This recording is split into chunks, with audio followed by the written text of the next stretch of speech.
Welcome back to the show, everybody. We got some important information today. So we're going to talk about new remarks from Christine Lagarde on Bitcoin. They are not good. We're going to talk about what the SEC may look like under new leadership of Gary Gensler, and we're going to talk about some comments from Sandy O'Connor and a talk that she gave some time ago, and about how it really points to, in my mind, there is a regulator in the shadows that we have yet to hear from when it comes to this cryptocurrency space. Let's talk about that, and 5 things that you can hang your hat on as we move through these lawsuits in this crypto space. Let's go ahead and roll that beautiful intro. This is Digital Perspectives with Brad Kimes. Subscribe for new content notifications. Now, here's Brad Kimes. Come on in. Welcome back to the show. You can follow me on Twitter at BackupBradleyAbove at the top of the screen, and everything that we're talking about here today. Let's go ahead and take a look at it. So 950 billion plus for the entire crypto asset space right now. Bitcoin sitting at 35,000 plus, and XRP coming in at 30 cents. It's been dancing between 29 30 cents today. Looking like we're 23.92% up on the 7-day, even with all the impending news and lawsuits we see going around. Looking right here really quickly before we get into this today, digital asset services provider BitGo has tapped Jeff Horowitz at Coinbase to lead its compliance function. BitGo is seeking approval from New York regulators to act as a cryptocurrency custodian. So thank you to James Rule, XRP, for that one. Let's listen to this because I covered this morning from the article of her remarks, but listen to her say this. It is pretty powerful here from Reuters. It is a speculative. It's a speculative asset. But she's talking about Bitcoin. Any account. I mean, when you look at the most recent developments upward and now the most recent downward trend, it's for those who had assumed that it might turn into a currency. Terribly sorry, but this is an asset, and it's a highly speculative asset, which has conducted some funny business and some interesting and totally reprehensible money laundering activity. I think that there are criminal investigations that have taken place that I'm sure will continue to take place that demonstrate it very clearly. And there has to be regulations, and this has to be applied and agreed upon. It's a matter that needs to be agreed at a global level, because if there is an escape, that escape will be used. So I think it needs to be if anything, it shows that global cooperation, multilateral action is absolutely needed. Whether it's initiated by the G7, moved into the G20, and then enlarged, but it's something that needs to be addressed. And FATF is clearly an organization that has expanded in that respect. Well, there you have it. Don't believe me when I say it, but things happen from the top down. She's talking about the fact that we need to rein in Bitcoin on a international level. And then she cites the very organizations that we follow all the time, because we have identified it is not just a trend, it is the way it works. It is crafting what is going to take place from an international group like the G20 or G7, and then the FATF group. There's a regulatory agency, FATF, connected to the G20 or the FSB. And the reality is all of this stuff is crafted on the international level, and then they seek out to get it done domestically. It is obvious to me from her remarks that Bitcoin has got some splaining to do there, and there's really no company or anyone to call behind it. So this means to me, it's a situation where if you're a Bitcoin maxi, I think you want to sit and just think about these things for a second, because there's something coming here in the manner of regulation. This is the president of the European Central Bank representing 19 nations in Europe. All right. And you don't have to listen to me or believe me when I say it, but you'd be doing yourself a disservice to not listen to her when she says it. So I'm just going to leave that right there. Now, remember, while this is happening, there is a $1.4 trillion lawsuit going on with Tether and Ripple as we speak, right? So it's just a little reminder of that while that's going on, right? And here it is. This is the situation right there. So there's a $1.4 trillion lawsuit going on with Tether, and we know about the connections with Bitcoin and propping up the price. She hinted at it. She leaned into the whole idea that we know that there's been some bad stuff going on, whole lot of illegal activity going on with the sale of it and all this, and the doing dirty illegal things with it. I mean, they look, there is a there. And you have to ask yourself, with a $1.4 trillion lawsuit, isn't it pretty obvious that, the federal government is looking to absolutely decimate Tether? That is no joke. I mean, let alone there's RICO acts in this thing. So it goes very deep what is going on, and this is not going to be a small matter. And it is quite a different scenario than what's happening with Ripple and XRP, because that is a lawsuit from a regulator. The Tether lawsuit is from the federal government suing, Bitfinex and Tether $1.4 trillion. It is a much different matter. So, but you have to ask yourself, these things happening together, are they mutually exclusive, or does it really represent the idea and understanding that they are cleaning up this space and they are going to make this market as legitimate as the conventional markets? I mean, you can argue how legitimate they are, but the reality is this space is getting ready to look a lot more like the conventional markets. And I think that leans into the question of, the classification of XRP going forward and what the SEC might look like under new administration. I have a couple other comments here and clips from Gary Gensler, I believe it is. So let's look and see. He is cited to be the next head of the SEC. Let's listen to his thoughts here on what XRP is. He's been very outspoken about it. That Ethereum and Ripple might end up being classed as securities. First of all, there's no reason why you wouldn't know, but do you have a sense of how long it might take the SEC to come to a ruling on stuff like this? I don't know. I think that this is a multi-year process. The reason I say that is to write a rule, get public comments, to get feedback, finalize that rule, give a period of time for implementation, and maybe court challenge. And that's where we are now, court challenge. And make no mistake, I do believe that the SEC Ripple lawsuit makes its way to a Supreme Court decision, even if it ends up being an emergency situation.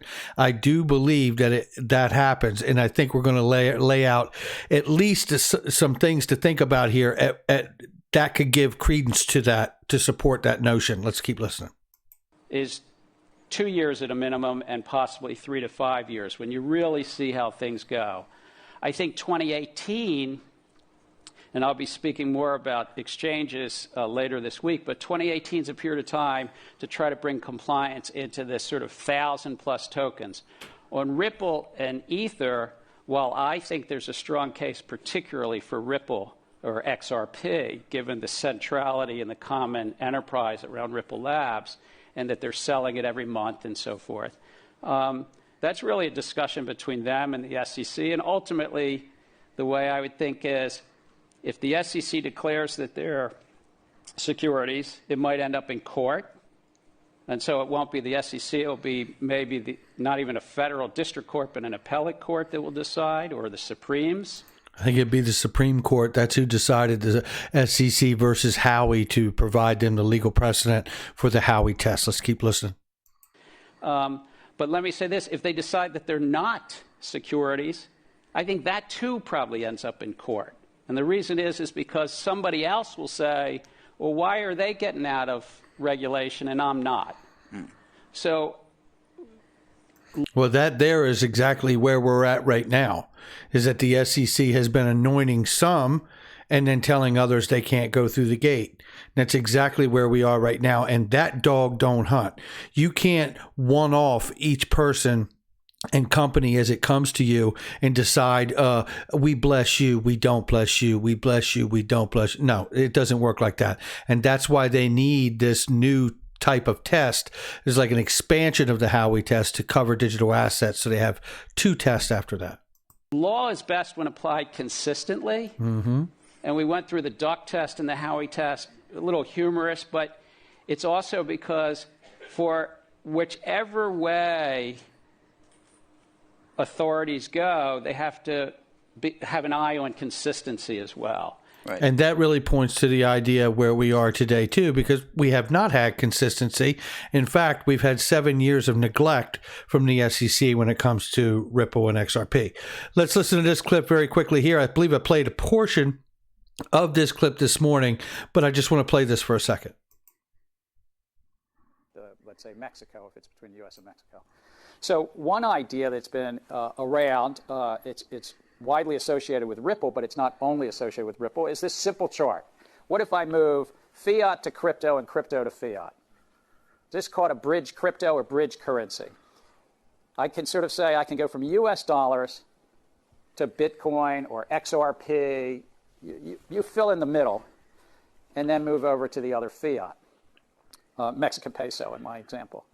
And might that take some cost out of the system? We have Sean's issue earlier of volatility. If the crypto is fluctuating a lot, that causes some issues. If there's a lot of cost or friction, because now you're doing two currency exchanges, not one. I'm calling crypto a currency for this purpose. I know that crypto is not technically a currency, but for this moment, let me just call it, you have two currency exchanges, and thus you... Now, just be very clear. He's exactly telling you, just for the sake of conversation, to make the point to the students in the room, he's using currency, but he does not believe that XRP is a currency. He said it many times. You have two bid-ask spreads to pay. Just the market makers, you need to pay the bid-ask spreads twice, and you have some volatility if the middle crypto is moving around. But this simple diagram is a big part of what Ripple is trying to create with XRapid. Right. And let's be clear that this was from a couple years ago. Ripple isn't trying to do anything. They've done it. They have done it. And that's what the partnership with MoneyGram was all about, to allow the regulators in other areas of industry to have example, a real-time business seeing the benefits. And MoneyGram has seen the benefits of going digital and using Ripple and XRP year over year, 18 months into the relationship now. Xcurrent is a messaging app of Ripple's, and it's competing with Swift. And it has some reasonable adoption. A lot of banks are starting to use it. But don't confuse that with another product, which is an interesting product that kind of does this, that goes fiat to crypto, crypto to fiat. So what problem, what pain points would this be solving if it worked in the cross-border? Anybody want to... Friction. Let's go ahead and deal with this clip right here, because this takes us to the next clip. This is Sandy O'Connor, a recent hire from JP Morgan now to Ripple, and she's a brilliant person right here. Let me tell you something. This woman is very smart. I want to play you what I believe it reveals. I've talked about this many times on the channel, but I believe the regulator that is still standing back in the shadows, and in just a second, I'm going to tell you why. Let's listen to this clip right here. And just to set the tone for this clip here, Sandy O'Connor is talking about the previous crisis that took place, the financial crisis back in 08 and 09, and about how these certain companies went down and why they went down as opposed to other companies and banks that did not go down. Listen to this exchange. At the end of the day, the big failure, the too big to fail, right? Really wasn't driven by size. Lehman Brothers, again, not a bank. AIG, not a bank. Bear Stearns, not a bank. Therein, I think, is a very important issue that we haven't spoken about. And before she goes on, I want to remind you, Ripple, not a bank.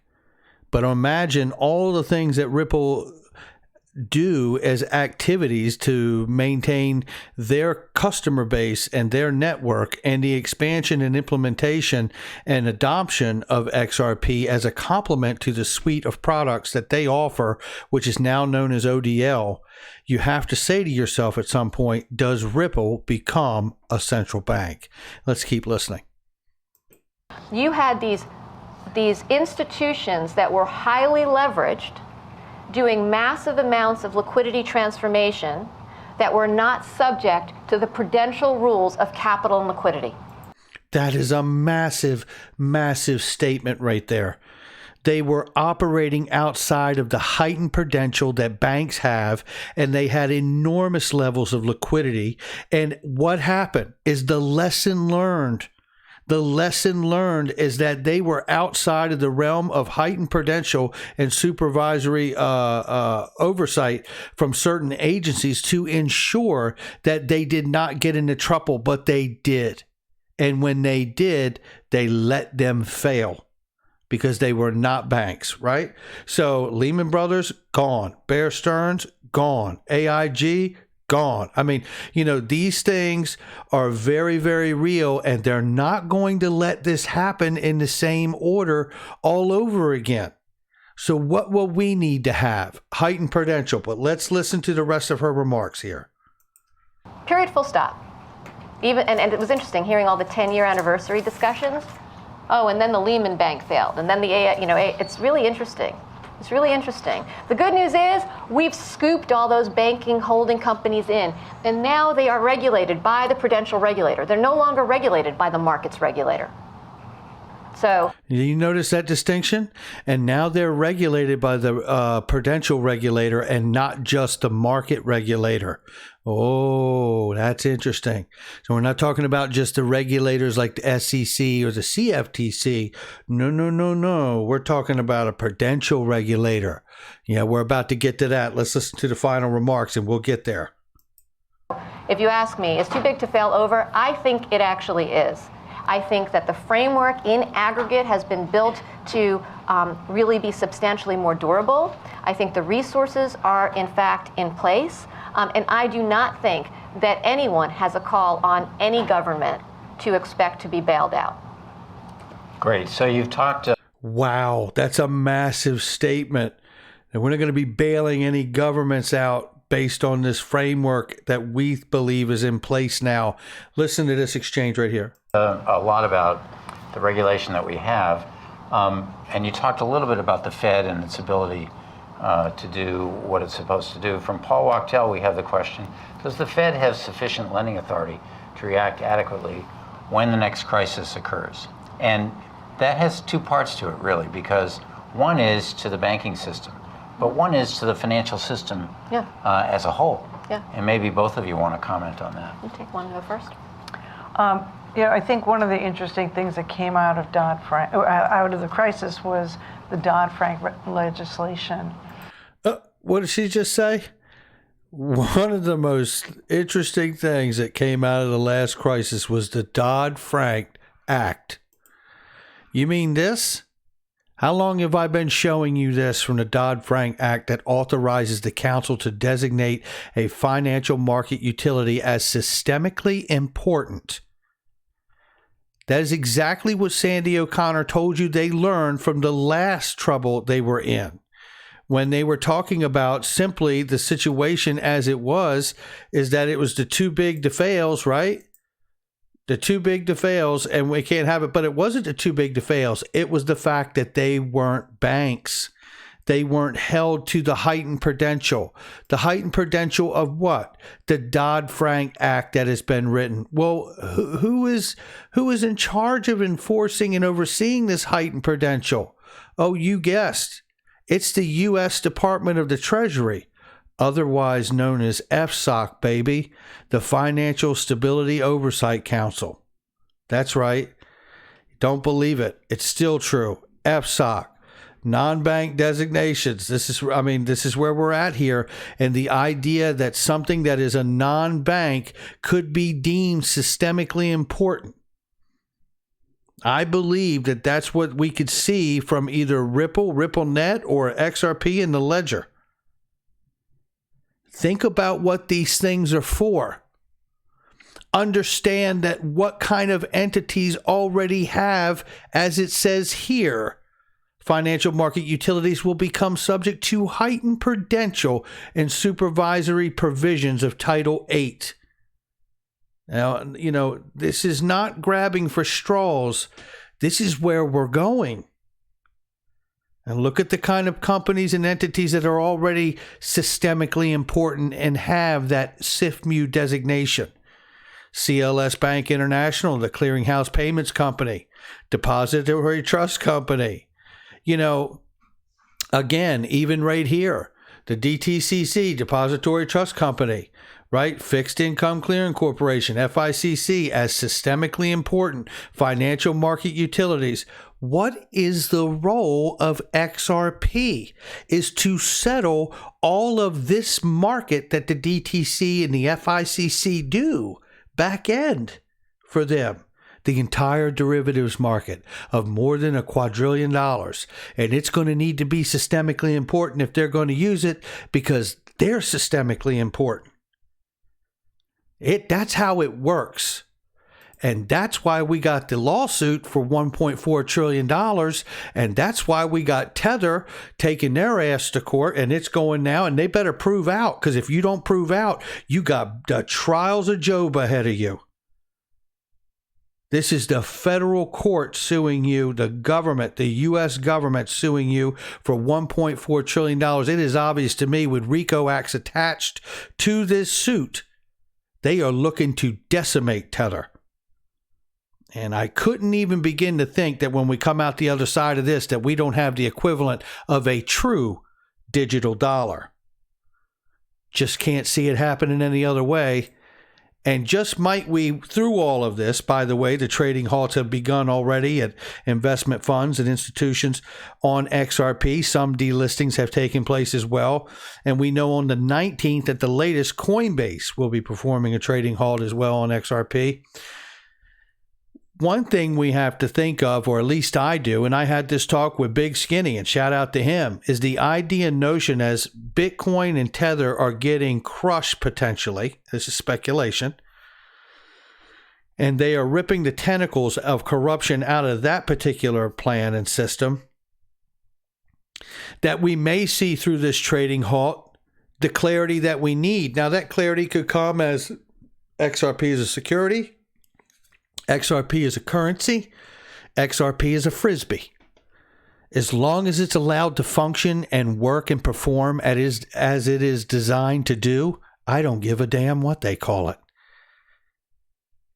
And the other thing I know is that this case with the SEC and Ripple, to me, is more about getting them to not be the steward of the monthly releases of the escrow. And then I have to start wondering, well, who gets to be the steward of the escrow then? If the SEC is suing and they actually, a part of that settlement, get to stop Ripple from releasing, or not releasing the escrow, but being the steward there of it, then who would confiscate this escrow? Well, I don't know, but I do know that they got 3 very important people from the U.S. Treasury that work there, from Craig Phillips to Susan Friedman to Michael S. Barr. They all left the U.S. Treasury to go to work at Ripple. And where did it all begin? At the Federal Reserve Task Force. Well, you don't think that this all started at the Federal Reserve Task Force and you haven't heard anything from the Treasury or FSOC, but yet they got a pile of people working over there at Ripple that used to be at the Treasury? And then this was all really, in my mind, commissioned by the Federal Reserve Task Force for speed, transparency of global payments, and Ripple was cited as the clear solution in this. You telling me that the Federal Reserve did all this work so the IMF or somebody else could have the benefit of XRP? Not at my house. And when I look at this and then I think to myself, then let's hear what Brian Brooks even says people are talking about as a solution. There are a bunch of solutions that I've heard people talk about on this. One would be, imagine a world where there was a central government blockchain and all other chains sort of connected to it. Sounds outlandish, does it? Well, where did all this begin again? With the Federal Reserve Task Force on speed, transparency, and global payments. It would make sense that he's heard a few people say that the solution they're thinking of is a central government blockchain, which could be a network built on top of the XRP Ledger open source technology. And here's the other good news. Everything we've talked about is a domestic issue in the United States because the UK Treasury has already classified XRP as an exchange token and not a security. There you have it. Security, not a security, call it a frisbee. Well, I'll tell you one thing, as long as they don't stop XRP from being XRP, they can call it whatever they want. I'll catch you on the next one. Make sure you hit the like and subscribe, leave a comment below, and make sure you share with somebody you know. Make sure you hit the notification bell, and check out all the links in the description box and the comment section. Guys, I trust Capital. It is the best crypto IRA on the planet. There is no better offering out there. Make sure you check them out if you're interested. It's tax deferred and tax free. I'll catch you on the next one.